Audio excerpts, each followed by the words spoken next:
Hello, hello, hello. What up, what up, what up, what up, ladies and gentlemen? Let's do it. Let's do this thing. Welcome one, welcome all. Let's get this thing all set right up right here. Yes, it is about that time. Welcome to the Villain Report. I am the 313 Villain, Russell Wayne, the UDFA of sports podcasting, the undrafted free agent, the Tom Kennedy, if you will, the Dan Skipper, if you will, the unwanted, the unfiltered, the unapologetic voice of the fan base that bleeds Honolulu blue. And Villain Squad, welcome to the hottest show, an independent show in the 313 in the biggest week of the regular season. Forget the turkey.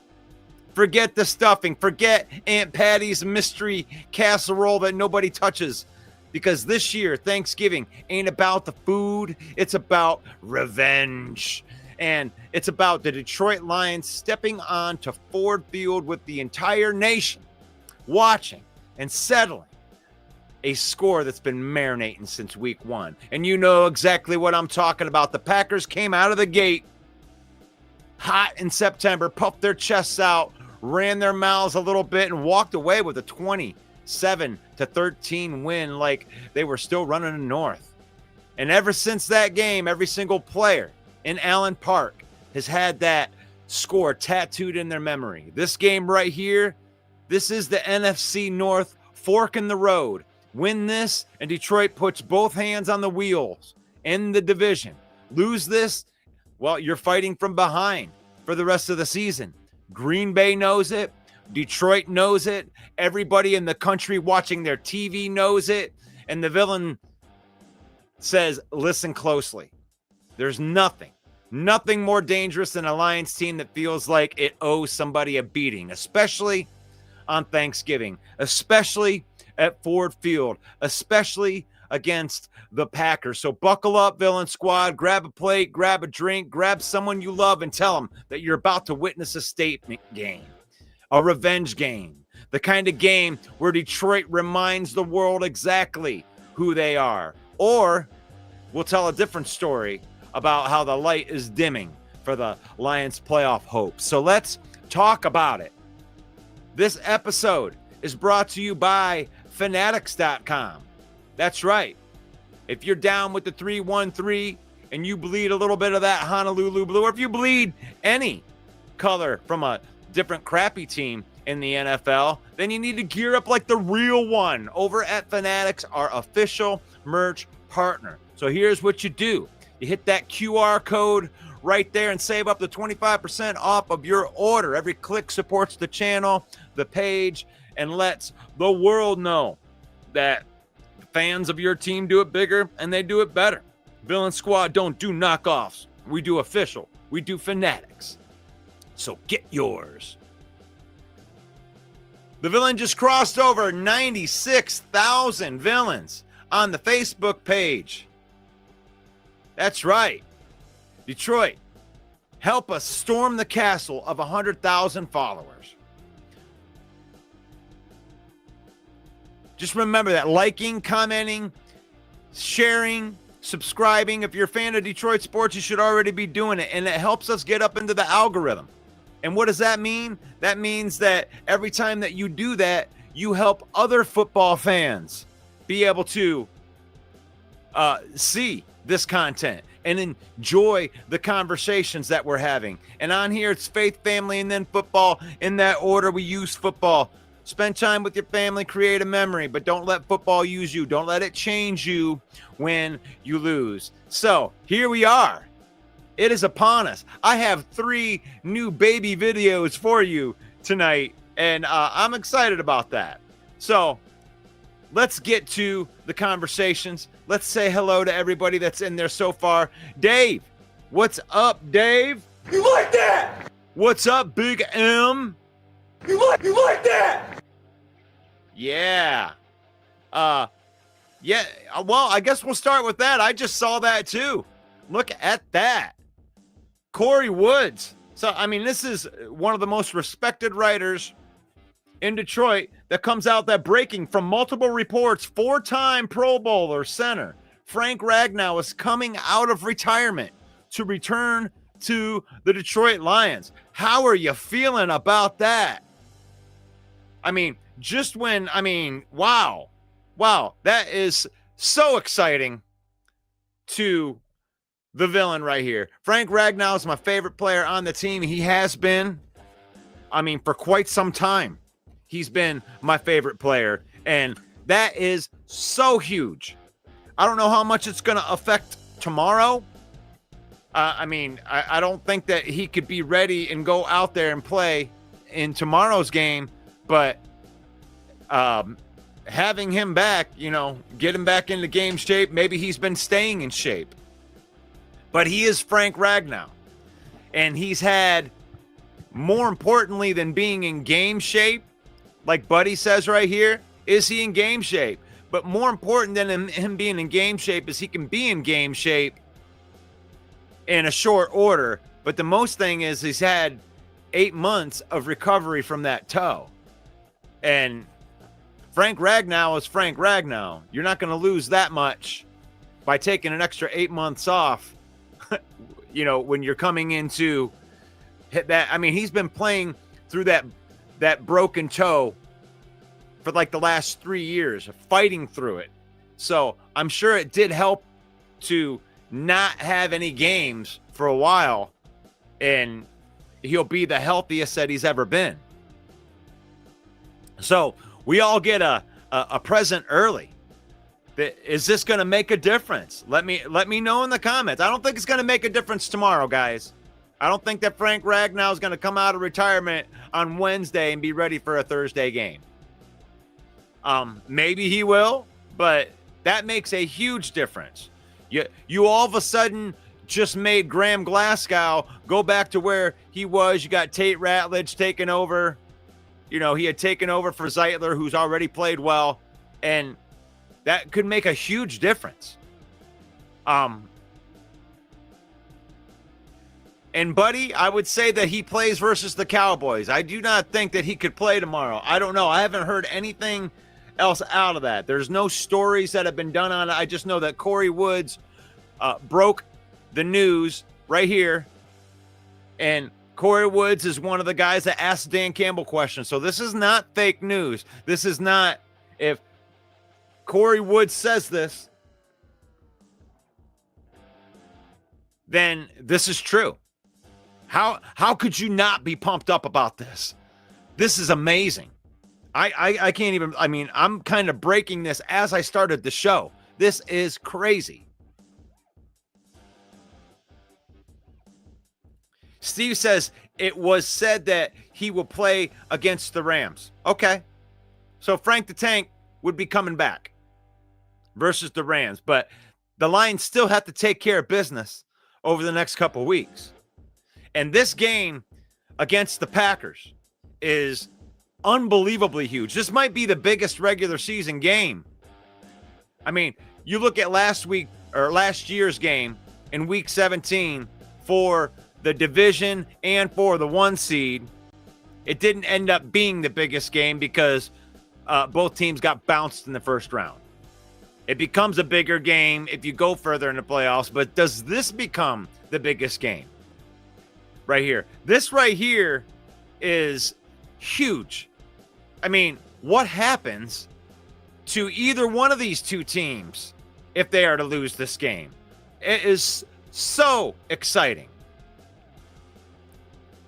So let's get into that right here. Well, first of all, let me get you up something right here. I was ready for everything except for this one piece right here, which is right here. I want to tell you about something extracurricular that the villain likes to do.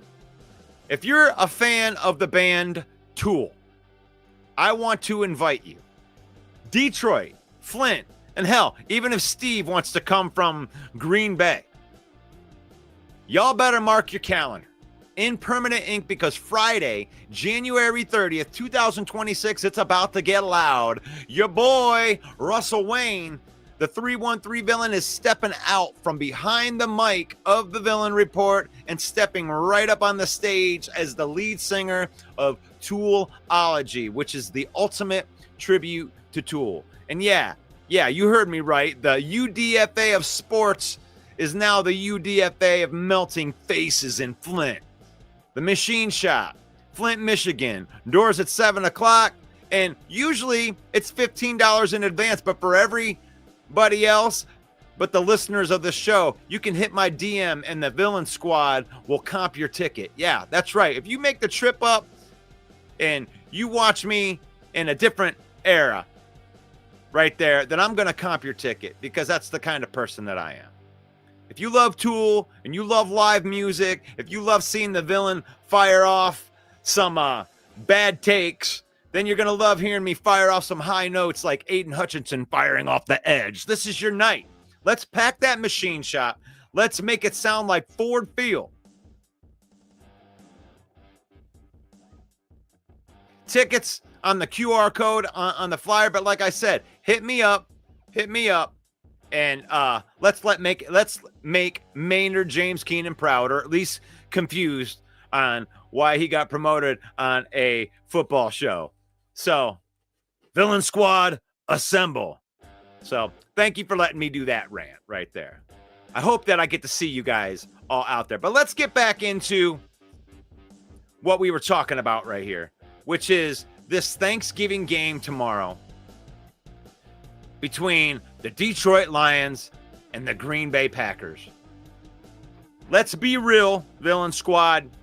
If the Lions want to flip the script on Thanksgiving, they have to clean up some of the things, every mistake that haunted them in week 1. Third downs, they were a disaster on both sides of the ball. You can't beat the Packers going 3 and out, and you definitely can't let Jordan Love extend drives that he has no business extending. Missing tackles, and that's free yardage that Green Bay didn't earn. Okay? And those missed tackles, you can't do that. Drops, you can't do that. Those are drive killers. Took points off the board, shoved momentum straight into the trash. And the miscommunications, man, that was part that stung the most. Wrong routes, busted coverages, protection breakdowns. Detroit beat Detroit more than Green Bay beat Detroit. On Thanksgiving, that can't happen. Ford Field is going to be rocking, but the Lions have to fix those week 1 sins or the crowd won't save them. Clean it up, execute, and make the Packers pay for every inch. That's what I say. So what do you think about that? I am a believer that the Lions did beat themselves a lot in that first matchup. Dwayne says, good morning. What's up, buddy? You like that? What's up, Steve? You like that? What's up, Stephen Wilkins? You like that?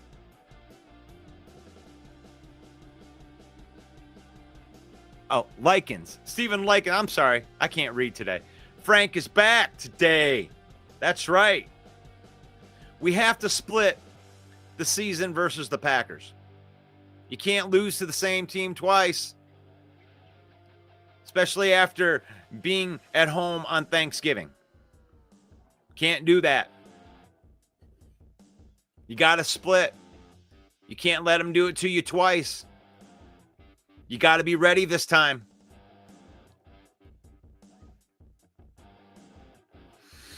So Thanksgiving just isn't another game. It's a Lions' chance to flip the whole national narrative on its head. Because let's not pretend that we don't hear it, okay? Detroit doesn't show up against good teams. Detroit shrinks in big moments. Detroit can't handle the spotlight. Fine. Let them talk. Because Ford Field's about to be louder than a jet engine tomorrow. And the entire country is about to find out what this team looks like when the lights are blinding and the stakes are real. You want the big stage? This is it. National TV, holiday eyes, a division rival walking in, thinking that they own the moment. And that's exactly when Detroit hits the hardest. This is the night that the Lions show up. This is the night that they got to show the world that they're not just a fun story. They're a full-blown problem. and the kind of team that takes the biggest stage of the year and turns it into a statement game. So, Villain Squad, here is the question. Is this the game that Detroit finally flips the national narrative once and for all? Or is it more of the same versus teams that are actually contenders? Let me know in the comments.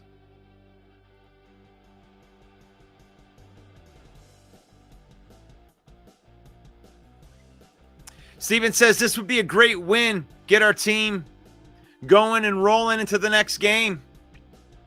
After that, Pack, the Pack beating Dallas. Are we CMU, but with a twist, fire up Lions? Steve says that the Lions are underdogs at home, -3. How does that make you feel? This is a big game to flip the script. The script is the script, guys. The Villain doesn't sugarcoat. It is what it is, man. You got to win this game. If you don't win this game, it's more of the same. You're going to have the SOL guys out here flipping their banners. They can't wait. They're waiting behind. They're in a corner right now going, "Ah, I want to see it. Yes, my precious. My precious." They have SOL in their pocket. They want to bust it out. They want to remind everybody that SOL is still live. This is the chance to bury that. You got to beat a good team. Green Bay is a good team. So what's it going to be?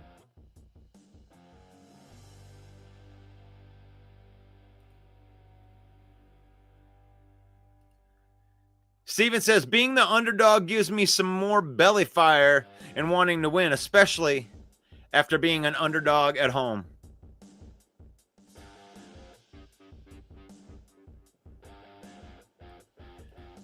I don't like saying the SOL type of stuff, but every time that the Lions lose, you got these asshats that want to bust it out.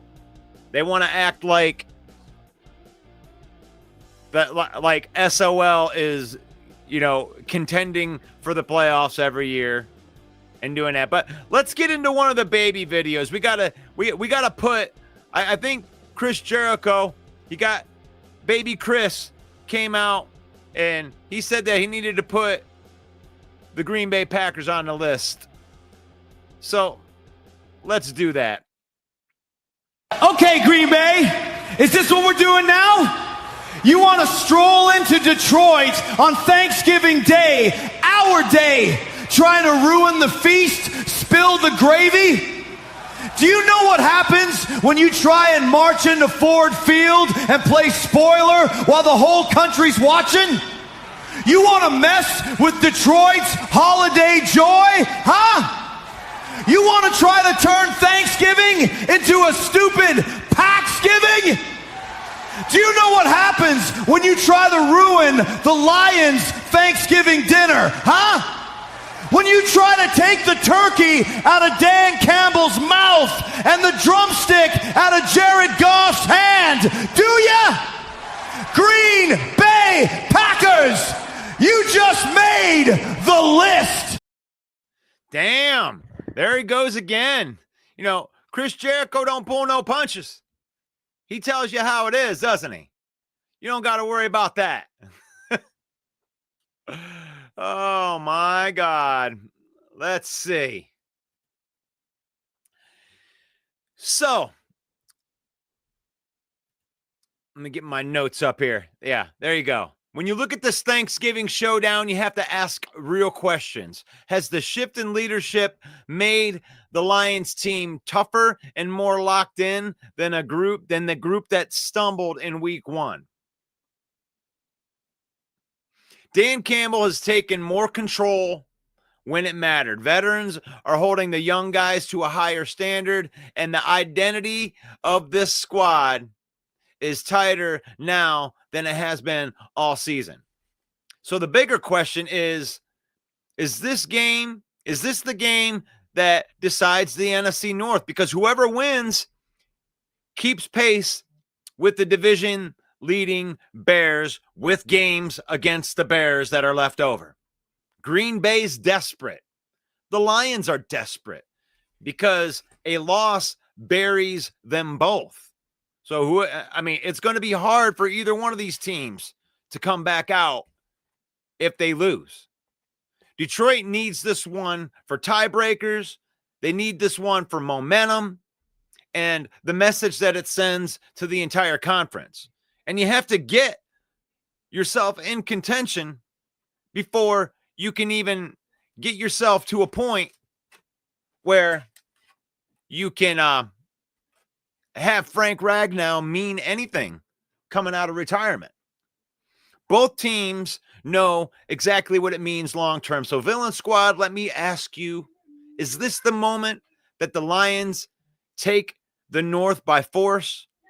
What is your nervousness on a scale of 1 to 11? Let me know in the comments. So what is it? Let me know. Let me know. Steven says that SOL is BS. It is. I hate SOL. I hate having to talk about it. I hate after every loss that somebody's got to come up with it. I remember what SOL was. I remember the bags on the head. This is not a bag. A loss doesn't immediately put a bag on your head. SOL doesn't win a game where you're down by 10 points in the fourth quarter against the New York Giants. SOL loses that game. That's what I say about that. But every time I turn the corner, someone's got to put SOL in my comments.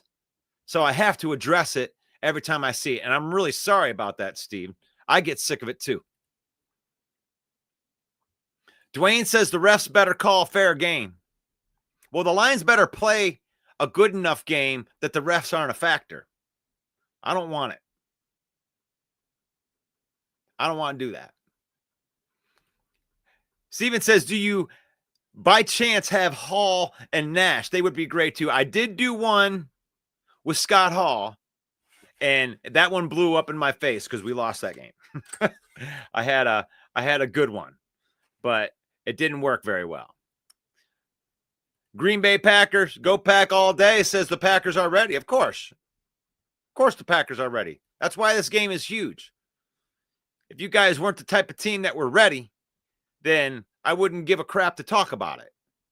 You know, I'd be talking about how I talked about the Giants last week, which is it's the most important, unimportant game.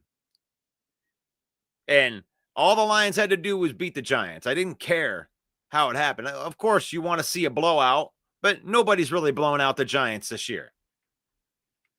Giants played every team tough. They played you guys tough. They played the Bears tough. And that's what they do is they play teams tough, and then they lose in the end. And they lost to us, and they lost to you. And look at this. Here's where Packer fan is. They ain't worried about the Lions. They ain't worried about the Lions. This is the narrative that's out there. The narrative that's out there is the Lions can't beat good teams, and the Packers are a good team with a good front. And that offensive line doesn't have Frank the Tank yet. They won't have Frank the Tank for a couple weeks because he can come out of retirement, just like they said, but Frank the Tank coming out of retirement isn't going to help them on tomorrow's game. I mean, it might give them an emotional boost, but then the national narrative is exactly what Green Pack Go All Day says here, which is they ain't worried about us. They beat our ass in week 1, and they think they're going to beat our ass again. Steven says this game is about the fabulous Freebirds and the Von Erichs and the Steiner brothers and the Harlem Heat, the Midnight Express and the Rock and Roll Express. I don't know about all that. That tells me what a big, huge wrestling nerd that you are, Steve. And the fact that I know who all those guys are tells everybody that's watching this right now, what a big, giant nerd I am about wrestling right there. But that's a good one. I probably won't go that deep into my wrestling, but I do have a Dusty Rhodes one that I'm going to show to you next after I get into this next segment. So stay tuned, because Dusty Rhodes, and I have a brand new one. I do have a brand new one. I don't know if you guys have seen it out there yet. Only if you watch the TikTok, you've seen it. Jamal says 7, and he thinks that we win tomorrow. Happy Thanksgiving from the Detroit fan man. You like that? You like that? Love that. Yeah, God bless you and your family. Honestly, as much as I love some football, especially Packer fans, especially you, go Pack, go all day. God bless you, man, because it's faith, family, than football on here, dude. I care about you as a person more than I care about the rivalries or anything like that, man. I want you to have a blessed and glorious day with your family. And the Lions should be worried about the Packers. There you go. See, the trash talk is real. The trash talk is real. They are not worried about us, and he's calling us out, saying that we should be worried about them, and I am. I'm very worried. I'm worried about the Pack because I know the implications of the game. The thing is you should be worried about the Lions too, because the game does mean just as much to you. You may not be worried, but if you lose that game, you certainly will be worried. Because then you have a bunch of tough games left. You got to go and try to fight your way back in, being down in the division. You got to fight for your playoff life, just like we will. If the Lions lose this game, there's a chance that they may not make the playoffs, because I don't think that 10-7 is going to get you into the playoffs this year. You need to win 11 games. Which would mean if they lose this game tomorrow, that they may have to win out in order to make the playoffs. So, I'm not worried about Josh Jacobs. Josh Jacobs has never done anything against us. Josh Jacobs is just a guy. He's a jag.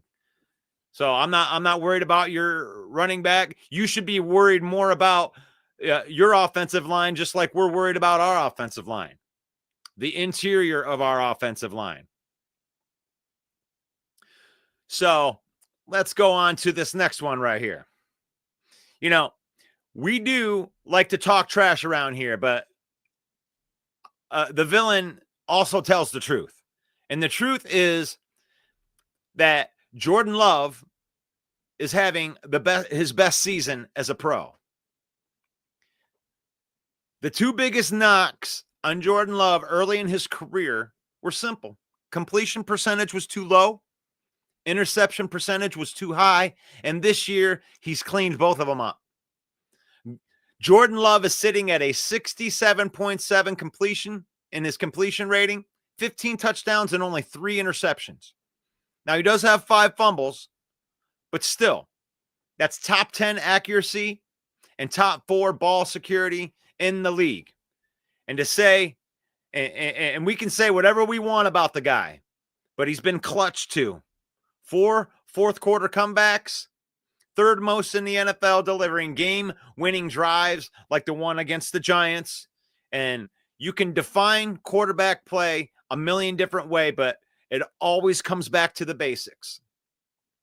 Complete passes, don't throw the ball to the wrong team, and show up in the biggest moments. And there you go. Love has got that check, and check. And the Lions will have to walk into this game fully aware of that. So full respect. I got full respect to Jordan Love out there. They got to find a way to get some pressure on him.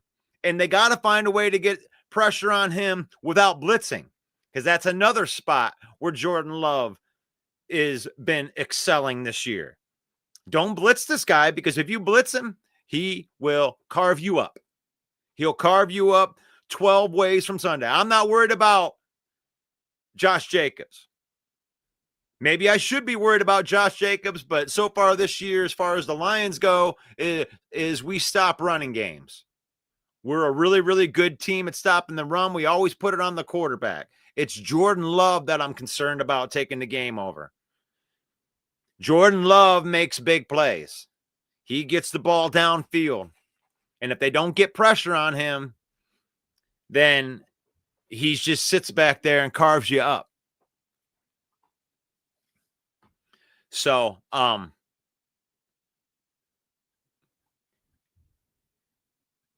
both teams have some injuries. Yeah, we're both dealing with some injuries.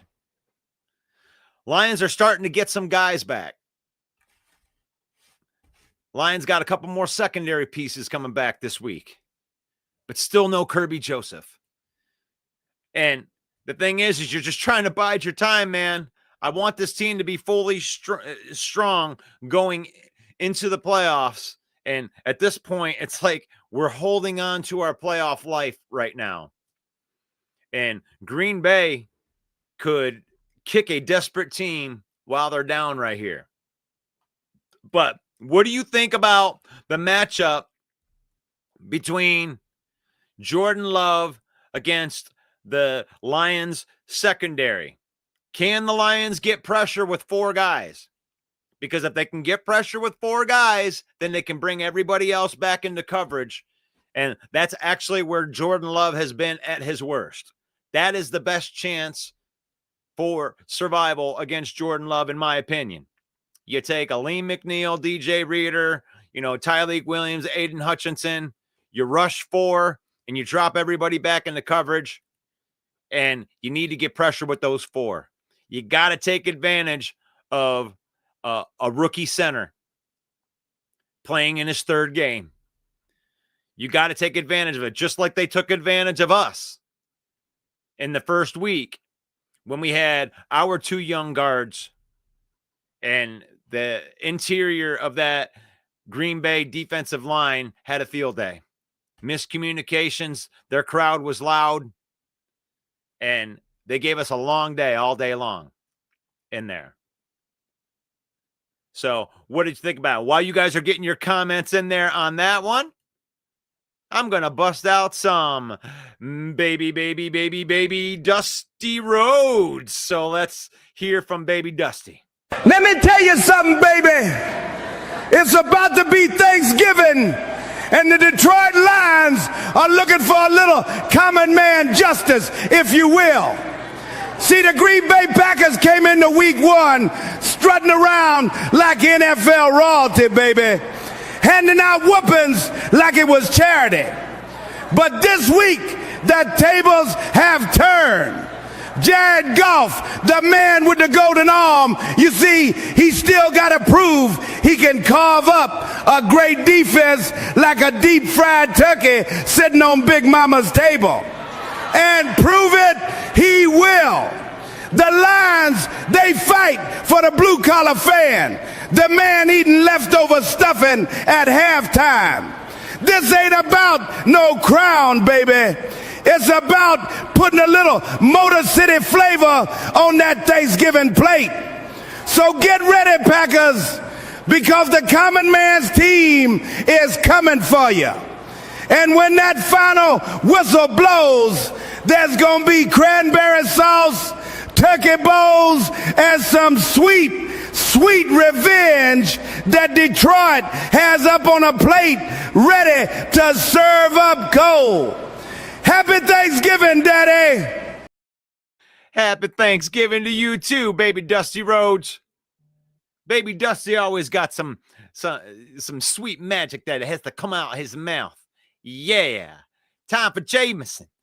Yeah. Time for Jameson to step up. There you go, broski bear. Steven says, pressure is great, but you also got to contain and not him break runs and stay on 3rd and longs. That is a great comment. You like that? That is 100% true. Bin time for sure. LOL. I got some love in there. I got some love in there. You see, what I love about trash talking is I trash talk on a different level. I trash talk with my baby wrestlers and on a level that isn't matched anywhere in the NFL. There is no podcasters that can trash talk in that way like the villain does right there. And when they see it, they don't even know, they don't even have good trash talk that's back. As far as trash talk goes, we got this down, baby. But we don't, but trash talk doesn't win games. Trash talk does not win games. They got to go out there and do it. And they got to back up my baby wrestlers. They got oh man. Did you already know who the headliner of my babies were? Oh, I'll let you know about that. We got one more baby that we got to be able to get to it. But we ain't going to do that quite yet. We're going to put that one in the next segment in there. Steven says, hey, Russell, I would like to see the Lions not only run the ball, especially between the tackles, but I think if we use more play action passes and some hurry up offense, that would help. Thoughts? Yeah, the thing is, the way that and my thoughts on that are Green Bay is a hard team to do play action on. Green Bay has such a good defensive line. They got Devontae Wyatt, Cooper. They got Van Ness and Parsons, and they are able to pressure you from just about anywhere. They line up Micah Parsons all over the place. And the thing is if you could block it, play action works just fine. If you can establish the run, you can make the play action work. But if they don't establish the run, there will not be any play action if they're not worried about it. I mean, all you got to do is go back last week and watch what they did against the Minnesota Vikings. The Minnesota Vikings, because they had no threat to run, there was nothing that Green Bay was worried about to run the football. So they were able to just pin their ears back and they were able to go straight after J.J. McCarthy for the entire game. Now, if they're able to do that against the Detroit Lions, then it's going to be a long day and the Lions will probably lose the game. If they get that same pressure and they don't fix the problems that they faced in week 1 and they can't establish that running game, there will be no play action. So that's just the truth of it. And I hope that you appreciate the villain's honesty right here. And I'm just not going to sugarcoat it for you. That's the fact. That's the fact of the matter. And that is what it is. So let's move on here. The Packer, let's get into the Packers' strength. The Packers' strength is their defense. I know we talked a little bit about Jordan Love. And Jordan Love has played some really good football this year. But that is not the strength of their team. Their strength of the team is their defense, period. Let's call it like it is, Villain Squad. It isn't Jordan Love. It isn't their run game. It isn't some magic Matt LaFleur scheme. It's the defense. And it's wild to say that after 15 years of Aaron Rodgers and that era, but it's the truth. The offense is a bit of a roller coaster with some missed assignments, and up front, no consistent run game. Jared Goff under pressure way too often, and losing Tucker Kraft was a gut punch because he was their best yards after catch threat. The offense is surviving. They're not thriving, but that defense, that's what keeps them alive. Their defense shut down Detroit in week 1. They bottled up Saquon Barkley like he was a backup. And when they get teams into 3rd and long, it's basically checkmate. Teams don't even try to throw deep. The Eagles literally waved the white flag and ran draws and screens on 3rd and 10 because they didn't want any part of Micah Parsons. And look, Parsons cost them 2 first-rounders, Kenny Clark, and half of Wisconsin's salary cap. But right now, that looks like it's worth double the price. And the bottom lines is if Green Bay wins games, it's because their defense drags them across the finish line. So miss me with, they spent too much money on Micah Parsons. They didn't. oh, they had too many draft picks. F them picks. Because when your defense plays like that, it's worth double that. You got a player that's going to be on the team for the next 4 years who's going to be a problem. And that's just the truth. The villain is going to give it to you straight. That is it. That is it. Oh, man.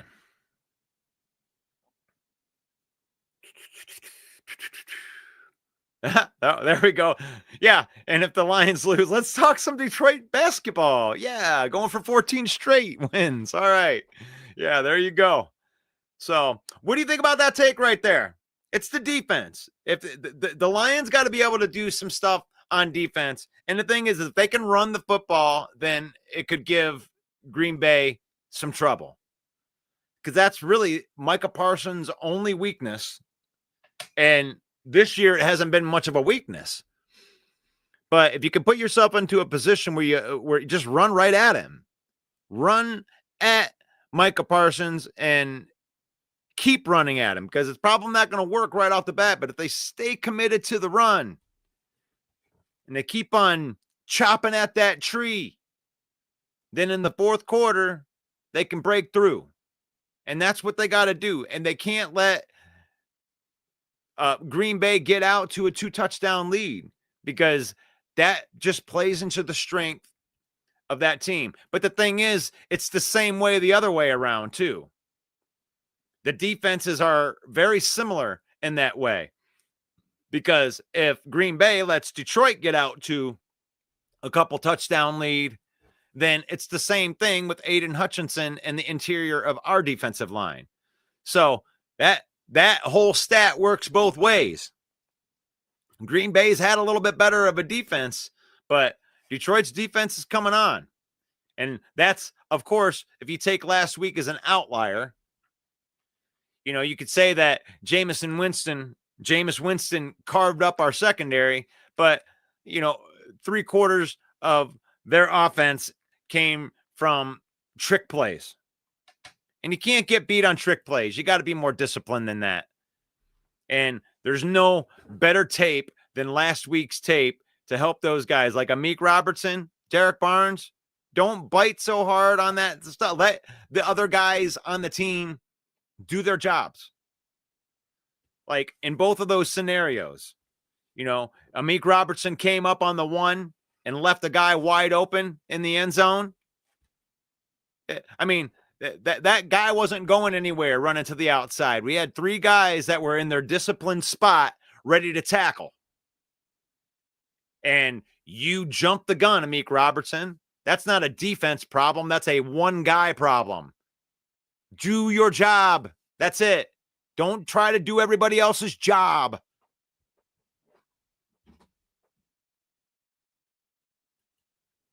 So this is the game. This game, honestly, for both teams, this game is for the season. Probably a little bit more for the Lions in this season, because they're down in because they already lost in week 1. So there's more pressure on the Lions in this, but there's a lot of pressure on Green Bay to win this game too. Because then all of a sudden that tie hurts you with a loss in this situation.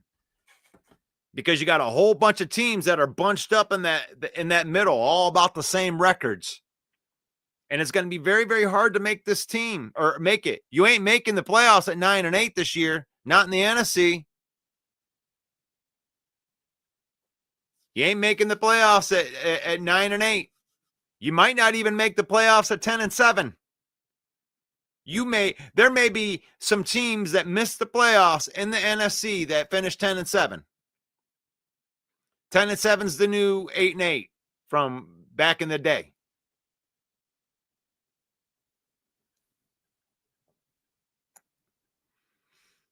Steve says Bear fans are laughing at us. I have no idea why Bear fans would laugh at anybody.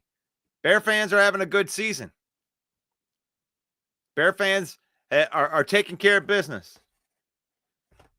And I'm not going to sit up here and and make fun of the Bears for beating teams they should. But I will say this is I looked at the Bears in the middle of the season when other fans, no mean to call you out, broski, but you gave up on your team in the middle of the season. And I talked you off the ledge. And I told you that they could win the next 3 games, 4 games, that they're winnable games. And you told me how bad everything was because broski's realistic. Broski's realistic. No, broski just likes to be in the nice little safe spot where his takes don't sound wrong. He doesn't put himself out there. Well, you didn't put yourself out there, and now you're on the top of the mountain, but you were the guy that was dogging on your team. You didn't have confidence in your team when you should have had some confidence in your team. When you had a chance to have a little bit of a bravado, you chose to shrink back and say, I need to be realistic. And that's what the villain does. The villain shows the bravado, and everyone says, don't show the bravado. You need to do something first. And it's like, no, I don't. I can see what I see. And then when I'm right, I get to say that I'm right. It doesn't take any courage to go, oh, well, if the Lions don't win the Super Bowl, then I was right. There's no, that doesn't make you good at picking. That doesn't make you some smart guy. Oh, I said that the defense needed to step up and they didn't. So I was right. No, you can see what you see. I see the Lions have a really, really good team. And they haven't played their best over the last few weeks, but yet they still have a chance to do something special. Any team that makes the playoffs have a chance to do something special. All you got to do is get in. It doesn't matter how you get in. Can the Bears do something special? Yes, they can. If they get into the playoffs, they have a chance. Because then you just got to win a couple games. And then you end up in the NFC Championship. It's anybody's game once the playoffs hit. There is no guarantees once you get into the playoffs. I witnessed the New York Giants win the Super Bowl and beat a 16-0 team in the Super Bowl. They hadn't lost any games. David versus Goliath, and David won. So, follow your team. Stick your chest out. And love your team. Am I worried about the Packers? Yeah, you're damn right I am. Because if the Lions lose this game, it's going to be hard for them to make the playoffs. It's going to be hard. They have to win this game. Especially now that you know that Frank the Tank is coming back. And he probably won't be here until the Rams game. You got to win these next 2 games. You got to win these home games. Because then you're going out to LA. And you got to play Matt Stafford and the Rams. And even with Frank the Tank, that's going to be a hard game. If you don't win this Packers game on Thanksgiving, then you're going to have to put yourself in an undefeated mode where you're going to have to win all 5 games. And one of those games is going to Soldier Field and beating the Bears and going to LA and beating the Rams. And that's not easy. You got to also go out to Minnesota and win in Minnesota. And I don't care what the records say. Division games aren't easy. So you're damn right. This is a scary game. The villain's already got, my stomach is already bunched up a little bit. It's a big game. But I'll call BS on all the Packer fans that say that they're not worried about this game, because you should be. You should be worried about this game because you shouldn't just assume that your team is going to win every game. You lost to the Browns, Packers. You lost to the Carolina Panthers. Any given Sunday works every week. You almost lost to the Giants too. Any given Sunday. There are no bad teams in the NFL. We've been down that road 100 times too.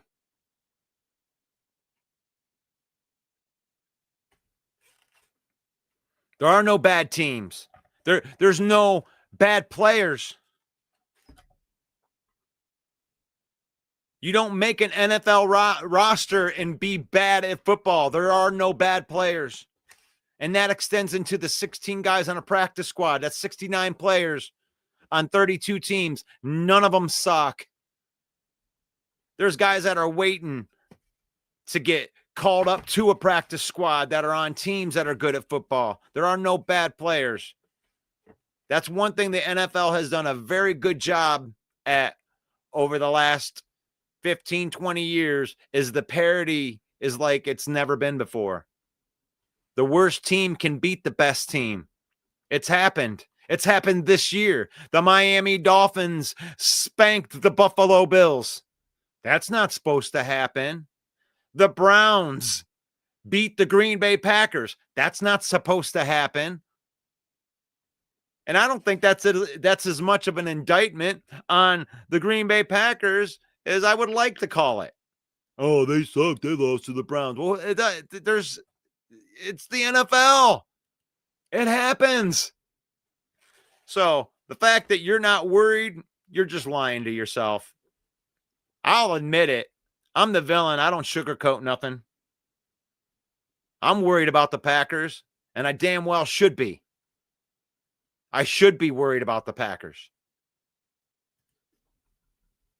So let's get into some of these key matchups right here. What do we got here? How about the Lions defensive line versus the Packers interior, aka the mismatch of the year. This is where I think we can exploit them. This is the one. Green Bay is walking into Ford Field with a brand new center that's making his third career start, and a rookie right guard trying to communicate in the loudest building in football. That's not ideal unless you're Aiden Hutchinson, Aleem McNeil, and the interior wrecking crew who've been beaten and heating up every single week. The Packers already had a shaky interior before Elgin Jenkins went down, and now it's Bank. But a raw center, a rookie at right guard, and in a Thanksgiving level hostile environment, what could go wrong for them? If Detroit collapses the pocket early and often, Love's efficiency and clutch heroics won't matter. This matchup is where the game can get blown wide open. This is a clear and definitive matchup advantage for the Detroit Lions. They need to exploit that, and they need to exploit it in a way where they're not using blitzes. They need to be able to drop as many guys back into coverage because I don't think Green Bay's got elite wide receivers, but they have a whole bunch of really good wide receivers. And the more guys they can drop back into the secondary, the better off they are. So the Lions, if they can get pressure with that, the rookie and a right guard making or a center making his third start, and they can do it with 4 guys or 3 guys, then I think that is a huge advantage for the Lions on defense, especially being at home. That's one spot right there. Steve says he believes in his team. Steve says that the Bear fans are saying they're going 14-3. Okay. Hey, this is nothing new, Steve. I remember 16-1 with Justin Fields. Oh, the Bears on the offseason are the biggest chirpers ever. Actually, this was the lightest year of Bear fan chirping that I've ever seen, because it's like a broken record every year. This is the first year where they've actually had it going on. And I mean, I hate to say that I called this one, but I did. I really thought that the Bears would come out and from a couple of years ago, before they got rid of Justin Fields, and everybody from Bear Nation wanted to crucify me because I said, you know what the Bears should do? They should trade Justin Fields and they should draft Caleb Williams #1 overall. What are you talking about? Justin Fields is How'd that work out for you? How you feeling about that take that I had a couple years ago that you guys told me that I'm an idiot for? I've been called an idiot so many times, but the thing is I'm usually right. I do get some things wrong, and I admit it when I'm wrong, but I get a lot of things right talking on this program. And I've gotten a lot of things right. And one of the things I got right was the Bears coming out of the basement and being good under Ben Johnson with Caleb Williams as the quarterback.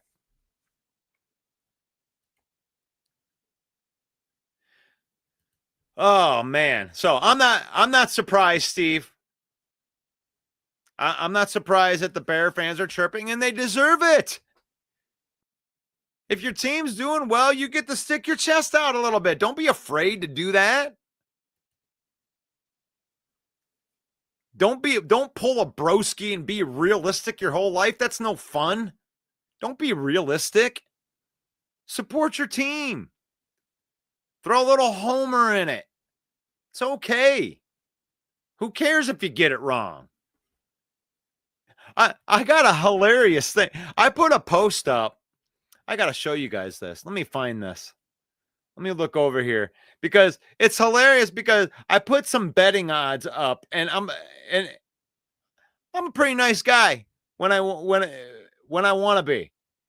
And I threw up some odds for Bear fan, because I just thought it was kind of odd that the Bears had such good odds. I got to find this. Let me see if I can find this. I got to find this. Where did it go? Is it really, did I go too far? But it was the Vegas odds on the Bears winning the division and them with a game lead. There it is. And then with a game lead, actually is at plus 375. Now, this was before last week's game. I bet you it went down a little bit. But I just thought that it was odd that they were plus 375 to win the division, and they had a game lead with 7 games left. You know, and it's probably because of the very, very brutal schedule they have at the end of the season here. They got to play Philadelphia. They got to play Green Bay twice, and the Lions and all that. But at plus 375, my take was, here's what I wrote. Poor Bear fans. They bark the loudest every offseason, swear they're taking the North, but then Vegas hits them with a plus 375. Relax. If Chicago fans really believe in the Bears, they should put their money where their mouth is. The payouts looks pretty. So, I'm throwing it out there for them. And I got so much hate, 1,500 comments of people just saying and calling me a troll and all this. And I'm like, put your money where your mouth is. Stop talking trash. Make some money off of your conviction. You should make some money off of your conviction. At plus 375, you have a 1-game lead. And they're giving you odds that you could throw $10 down and make some cheese. Make some cheddar. Put your money where your mouth is. That's all I'm saying. I'm not even trolling on that. You've never heard me troll then. If you think that that's trolling, then you've never heard the villain troll before. I'm not trolling. I'm trying to help you make some money, Bear fans. If you got some conviction, if the Bear fans, you tell that to them. You tell that to them, Steve. Tell them to put their money where their mouth is, not against you. But if they're so thinking that they're going to finish 14-3, then tell them to go throw $100 down on 375. They can make some good money. You win like $500 off your money. Just thought I'd throw that out there for you. All right. I do want to talk about the wide receivers here. Let's look at this. Lions wide receivers versus the Green Bay Packer cornerbacks, which is pick your poison. The Green Bay Packers secondary has been a question mark since April, and they're still a question mark now. Nixon is their best corner, but he's battling a stinger. Valentine has been solid, but he's still young. And Kamal Hadden, great game last week, or is J.J. McCarthy just throwing hospital balls all afternoon? We'll have to figure that out fast. Meanwhile, the Lions aren't rolling in with backups. We're taking Amon-Ra St. Brown, Jamison Williams, Isaac Tesla ready to cook. And the real stress point for Green Bay is in that slot matchup. Javon Bullard trying to deal with Amon-Ra St. Brown in a tight space. Good luck. If Goff gets any type of time, Detroit can absolutely pick their weakest link and hunt all day long. So those are a couple of the advantages that the Lions have. Now, the Green Bay Packers have the same advantages against the Lions when it comes to the up front. So I'm not going to take anything away from the Packers in that way. Their defensive front could be a problem again for the interior of our offensive line. And that is what it is. That is what it is. And they have to be better right there, or it's going to be a long night. It is what it is.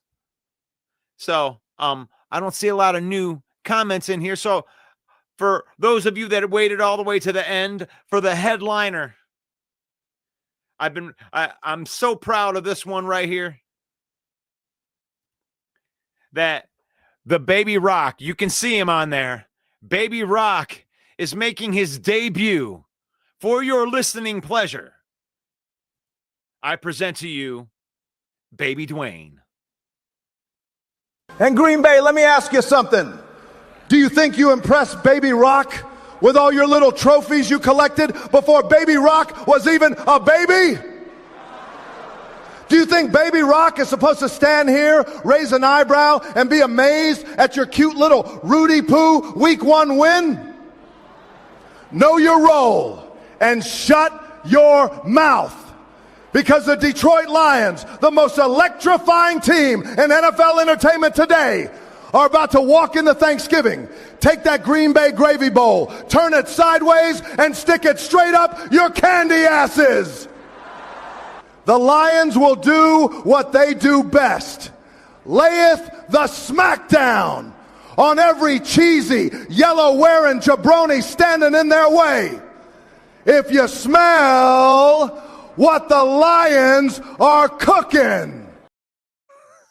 There you go. Baby Rock has made his debut. And thank you so much for being part of the Lions Villain Report. My name is Russell Wayne. I hope that, and you can join the Lion Villain Report. I hope that everybody has a wonderful Thanksgiving that is out there. And this is the Lion Villain Report. My name is Russell Wayne, the 313 Villain. You can catch me on all of these social media platforms. If you're a fan of Detroit sports, or if you're a troll of Detroit sports, then you need to connect with us, okay? Liking, commenting, sharing, subscribing, that helps us get up in the algorithm and it helps show this content to other football fans.